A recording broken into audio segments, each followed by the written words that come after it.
gas prices at record levels, energy costs jumping for fertiliser plants, potential disruption to agriculture and... Two videos coming. Also today, positive phase 3 trial results for AstraZeneca's new breast cancer drug, Enhertu. And the impact of new travel rules on the companies that make COVID tests.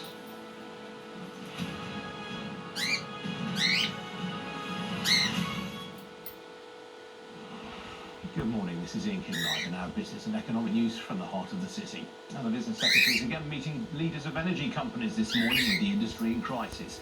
Surging wholesale gas prices mean a number of suppliers are on the brink of collapse and consumers are facing ever higher prices. That has big knock-on implications with industries that produce fertiliser and carbon dioxide, essential for food supply, shutting down factories. Well, the government is considering a number of measures to support the energy sector, from emergency loans to moving customers to a nationalised provider. Octopus Energy is one of the biggest 6 UK energy suppliers, supplying 2.4 million customers across the UK. And its chief executive, Greg Jackson, joins me now. Greg, very good morning to you. What, in your opinion, is behind this rise in wholesale gas prices? Good morning, Ian. There are two things.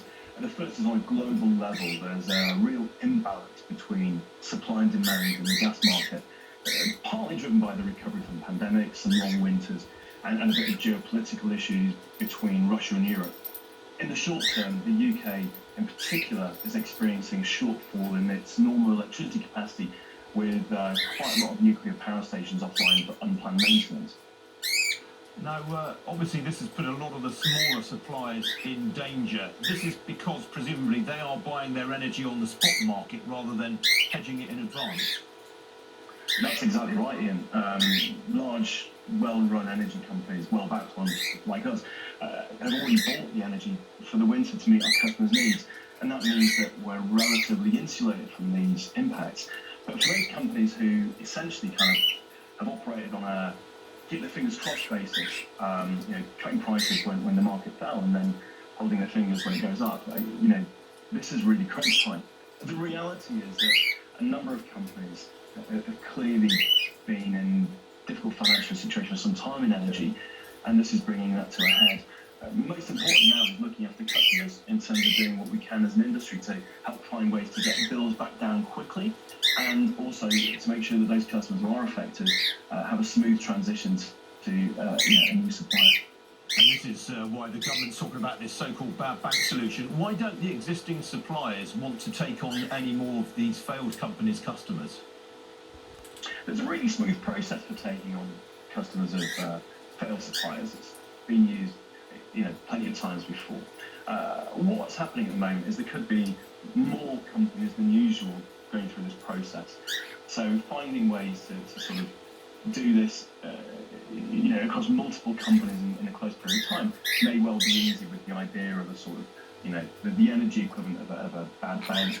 I think the other bit is you asked the question about why don't existing companies want to take on the customers. I think existing companies want to make sure those customers are going to be okay.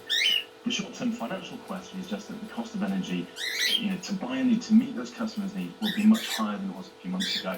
And so we need to find a way to make sure that is done at the lowest possible cost to bill payers and of course, the taxpayers. How many small suppliers do you think are in danger of going under? I've heard all kinds of numbers. I mean, the reality is no one knows what's going on inside those companies. I was walking down the high street the other day, and there are so many shops that are closed. That's very true. Businesses, particularly small, new ones, often go bust. And yes, they go bust. Make sure that whatever that number is, the customers are well protected. Obviously, there will be no interruption to energy supply. People can sit tight on that. Thanks to the price cap, customers of those affected companies won't end up kind of being held to ransom.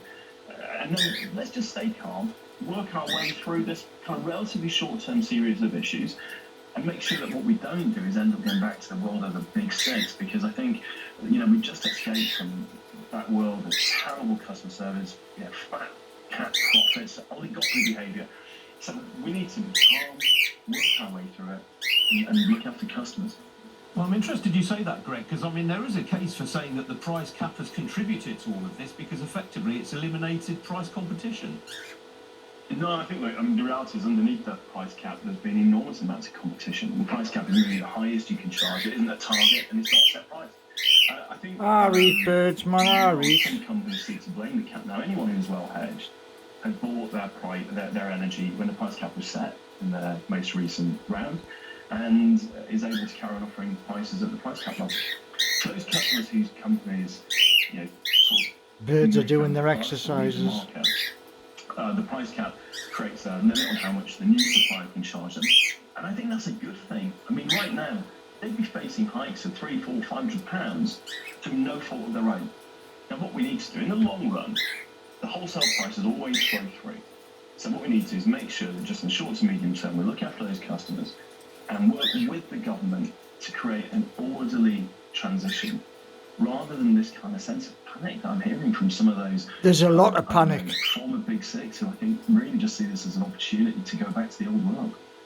The irony is, I mean, you mentioned the former Big Six. I mean, it's no longer a Big Six, of course, but the likes of EDF Energy, E.ON, British Gas, potentially they're the winners out of this, because a lot of these smaller companies with unsustainable business models are going to fall by the wayside. People will have no choice but to go back to them. So I think what we've got to do is make sure that we don't come out of this with another oligopoly. Octopus today is, I think, number 5, so we are one of the Big Six.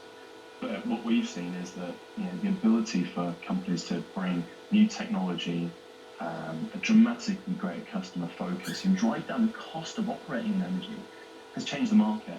And we definitely don't want to go back to the days of sort of bloated incumbents just passing prices. And I think you'll remember those days when price rises in energy were not driven by global wholesale markets, but were driven by kind of oligopoly profits. Greg, before I let you go, what do you think the government should do about this, if anything? Yeah, it's a great question. First thing is, we could look at E.ON have proposed, removing those green taxes from energy bills. And given that they're on electricity increasingly green, that does look outdated. So that might be something worth considering, and could save £100 plus against the kind of face of the rises.